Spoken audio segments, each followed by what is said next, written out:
Bismillahirrahmanirrahim.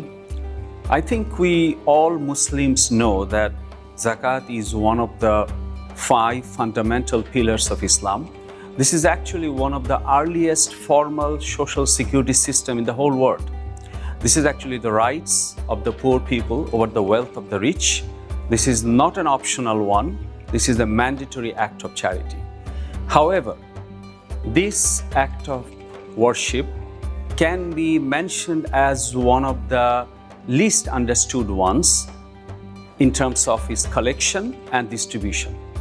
And this ignorance can be actually more compounded due to the absence of a credible central Zakat authority who could have taken care of some of those gaps. So in that circumstances, the individual must take more responsibility to make it more effective. Now the question is how, with our individual and collective action, we can make it more long-lasting and more effective. So it is the quality over the quantity. So the quality and process matters. When we all act individually to distribute our small amounts, we actually miss the opportunity to have a macro or a possible bigger social impact.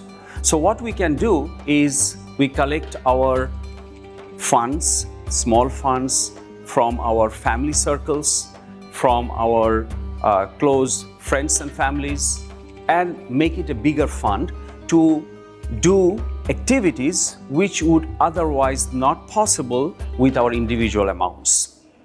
So with that bigger fund, what we can do, we can have better income generating activities for the poor.